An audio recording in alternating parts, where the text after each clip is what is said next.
বন্ধুরা, আজকাল ইউটিউব খুললেই দেখা যাচ্ছে ডাব্লিউবি কনস্টেবল 50,000 শূন্যপদ, কেউ আবার বলছে 35,000 শূন্যপদ, কেউ আবার বলছে 34,550টি শূন্যপদ।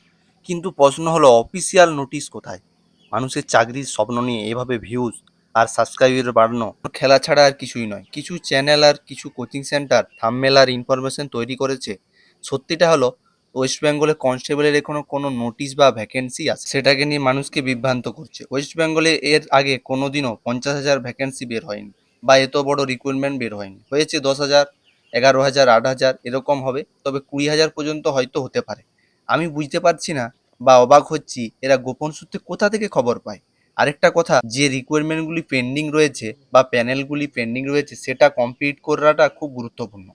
অনেক পরীক্ষার্থী এখনো আগের প্রসেসটার অপেক্ষায় রয়েছে, কিন্তু কিছু কোচিং সেন্টার এক্সাইটমেন্ট তৈরি করে তাড়াহুড়ো ব্যাচ ব্যাচ কিনে নেওয়ার জন্য সবাইকে যেমন হতবাক করে ফেলছে। এখন তোমরাই বলো কোনটা বিশ্বাস করবে। তোমরা ভিডিওটা সম্পূর্ণ দেখো ও তোমার মতামত কমেন্ট বক্সে জানাও, এবং ভিডিওটা বেশি বেশি করে শেয়ার করো যাতে কেউ আর বিভ্রান্ত না হয়। নতুন সরকার গঠন হয়েছে মানে কেউ ঠিক বলতে পারবে না কত ভ্যাকেন্সি বের হবে। এই সিদ্ধান্ত সরকারের ও ডিপার্টমেন্ট রিক্রুটমেন্ট সম্পূর্ণ প্রসেসের উপর নির্ভর করে। তাই আমি তোমাদেরকে বলবো, সাবধানে স্টুডেন্টদের নিয়ে বিজনেস হওয়াটা বন্ধ হওয়া দরকার। নোটিফিকেশন বের হলে সবাই জানতে পারবে। তাই রিকোয়েস্ট করব, গুজব নয়, অফিসিয়াল নোটিশ ফলো করো। সেই জন্যই বন্ধুরা, আমি তোমাদেরকে অফিসিয়াল নোটিশ খুলে রেখেছি। কোনো রিক্রুটমেন্টের নোটিশ বের হয়নি। লাস্ট নোটিশ বেরিয়েছে 12/3/2026-এ। এটা হচ্ছে পিএমটি বা পিএটি নিয়ে যে কেসটি চলছে হাইকোর্টে, সেটার ওপর একটা নোটিফিকেশন বেরিয়েছিল।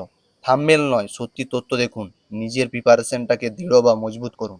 এরকম বিভ্রান্তপূর্ণ খবর না পেতে আমার চ্যানেলটি সাবস্ক্রাইব করুন এবং পাশে থাকুন, এবং নতুন নতুন নিউ আপডেট পেতে পাশে থাকবেন।